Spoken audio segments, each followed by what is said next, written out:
Hello there, Sagittarius. Welcome to your tarot reading. So this is going to run roughly from September. I'm trying to straighten out my screen so that the cards are lined up. All right, so first of all, let's talk about your love life. And I remember last week I mentioned that you've got like one of the best readings for the entire 12 zodiac signs. So this week I feel like the energy is still really good. It's a very emotionally fulfilling type of a love spread reading. Other areas of your life, however, we are going to take a look at that, okay? And in particular, finances. But let's focus on the love situation right here. This is a very emotionally heavy type of a week if you let the energy get to you. If not, it can be full of, butterflies and lightheartedness and playfulness and a coming together between you and another person where you kind of let your guard down and you go with the flow and you transmute the fire energy that you're used to, and you can connect with somebody on a deeper emotional level.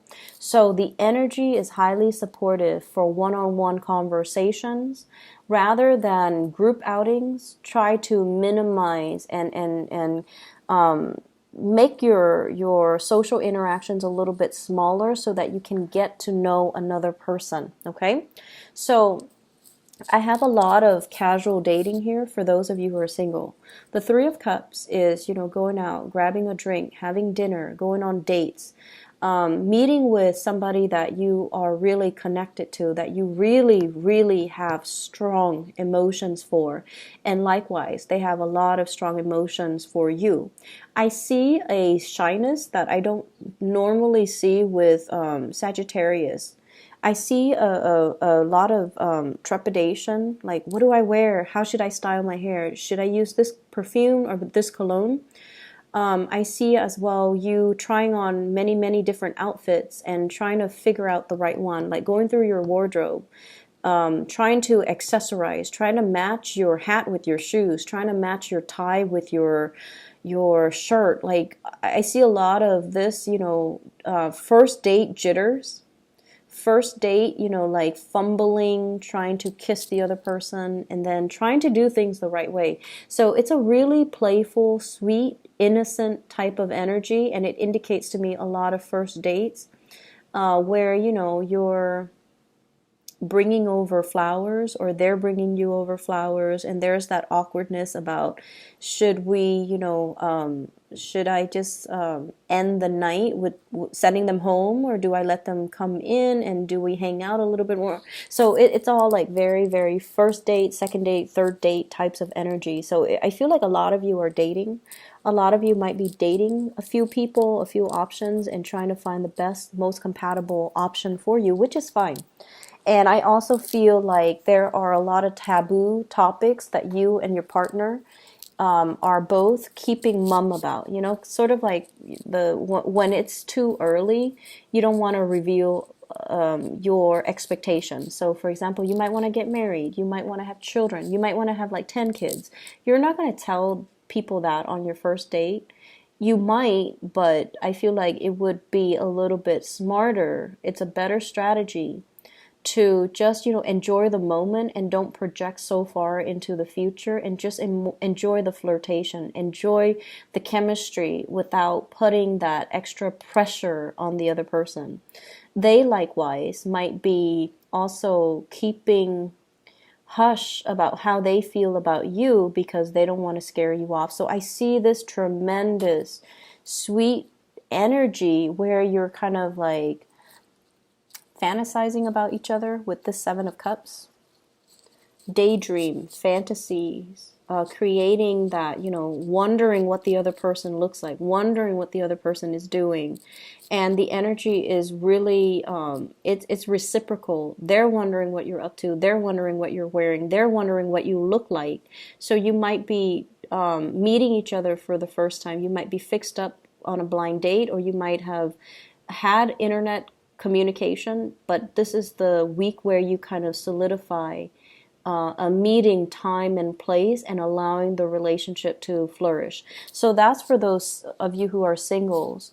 For others of you, In committed relationship, okay? And in particular, if you have a water sign, I'm getting a lot of water in this spread. So if you're dealing with a water sign, Pisces, Cancer, Scorpio, if this is somebody that is that you're in a relationship with, or I feel like relationship partners. If you're wondering, are they seeing other people? If you're, checking up on them, wondering where they've been, and wondering if they're like sending inappropriate pictures or text messages or things like that, you don't need to wonder anymore. We have the Three of Cups coming into the Two of Cups, okay? So start out with 3 and we end with 2, which means they're committed to you. So if you're a little bit paranoid, if you're like digging through their phones or vice versa, if they're doing that, there isn't anything surprising coming out of the woodwork. I feel like they're faithful and they're committed. And likewise, if they're wondering that about you, you're faithful and committed. So I do see this solidification of a relationship. So this week is just really good for you to kind of figure out as well that, wow, the other person is on the same page as me. I don't have to question things anymore. For those who are single and you have your eyes on a specific person, in particular a water sign, Pisces, Cancer, Scorpio, or somebody that you've been, heavily, heavily thinking about, and there is a really strong soulmate and a very strong spiritual connection between you and them. It's almost like when they think about you, you think about them. You open the door and they open the door, You walk down the hallway, you run into them. You walk to the grocery store, you run into them. Or when you think about them, they text you. When they think about you, you text them. So a very, very strong kindred soulmate connection between you and another person. And you're not revealing to them how you feel. They feel that you are somebody quite special. You feel the same way, but there's a energy here about keeping everything very hush hush, because I'm getting it. It might not be appropriate. Maybe because they're in a relationship and you don't want to interfere, or you're in a relationship already and they don't want to interfere. So there's a lot of mutual consideration for one another. It's like, yes, the connection is really, really strong, and it's not just, sexual and physical, it's very spiritual. And because it's so spiritual, you guys are trying to give each other the courtesy to go through your respective relationships before the two of you come together. So I feel like there's communication, but it's like you're holding back because you want them to finish up their karma. So I'm feeling here that, this is it takes a really righteous, moral, and wise and insightful person to be able to come to that conclusion that, yes, I want this connection, but it seems like they're not ready just yet, or they have to take care of things from their end before we can come together. And I feel like this is what you are allowing for the other person. And if the shoe were on the other foot, they're allowing you the same courtesy. But I feel like, Sagittarius, you might be the one that's single and the other person might be the one in the other relationship. Okay? But very beautiful energy. And it's definitely a continuation of last week. There's a lot of clarity, a lot of clearing the air, a lot of holding back on how we feel, because knowing that, yes, the emotions are there, it runs very deep, and the connection is definitely there. But are they ready to tap into it? Are they ready to step into this with me? I need some concrete signs that they're ready, and I feel like this is the week where you are going to get that affirmation, okay?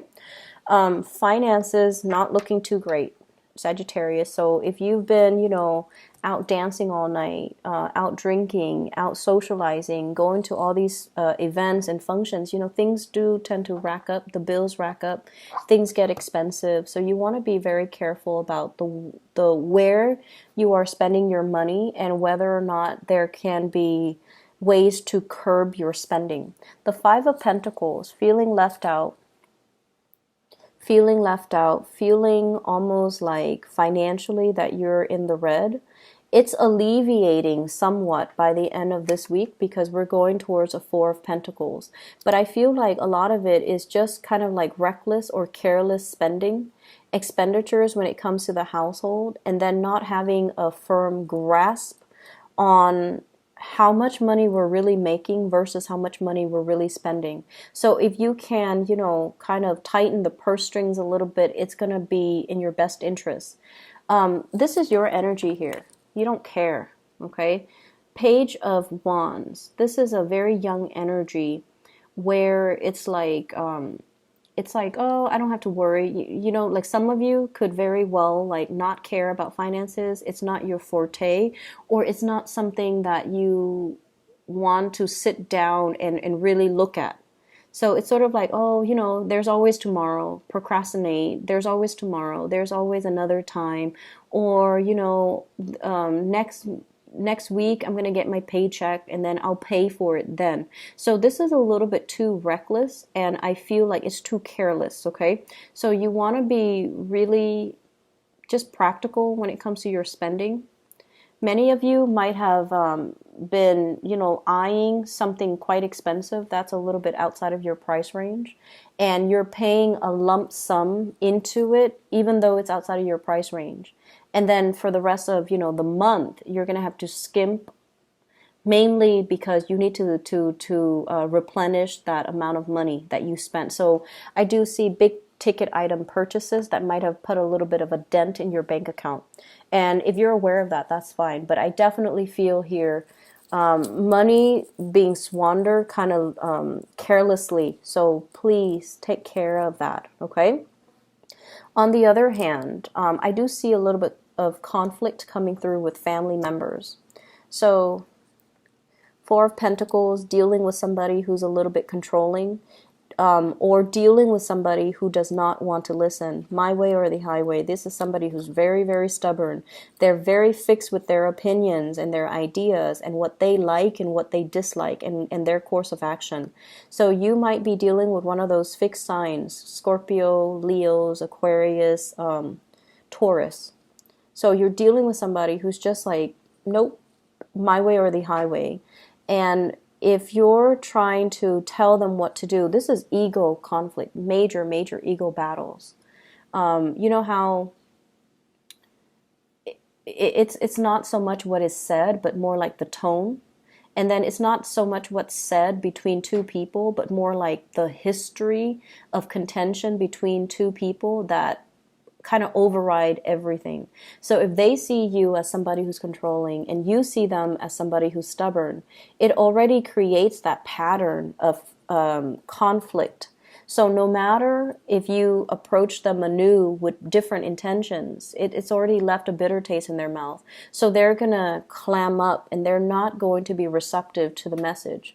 If this is somebody that you're dealing with in the family environment, you might feel very ostracized or cast out, or that you cannot get through to them.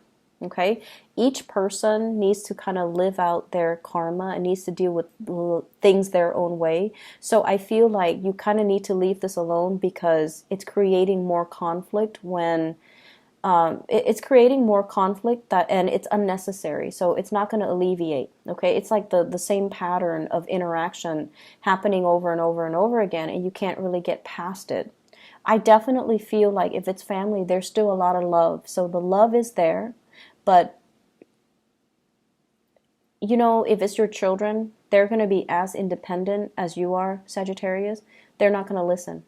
And if you're dealing with like children, egos, conflict between, parents and children, or that generational rift, or even the cultural rift, because many of you tend to marry, you're naturally very attracted to foreigners. So you might have... you might be an interracial couple. Your kids might be a transplant in a new culture, in a new land, in a new environment. And so there's just this generational but also cultural rift between you and your kids, or you and your parents. And it's creating a lot of disharmony in the things that you value, in the ways in which you're raised. And then it just creates like a situation where you're not able to understand where they're coming from, and they're not able to understand where you're coming from. So let all of that baggage go. It's creating a lot of disharmony, and I feel like there's still a lot of love there, okay? Take care of your financial situation. Get yourself back on track, okay? If they're giving you advice as to how you should spend your money, etc., etc., I feel like there might be some wisdom and some validity to it. You might be too stubborn and you don't want to listen, but there's some truth to that, okay? I'm going to leave it at that, Sagittarius. I wish you all the best, okay? Just straighten this part out. This looks really good, but finances needs to be re-examined, okay? Take care of yourself, and I wish you the very best, okay? Bye-bye.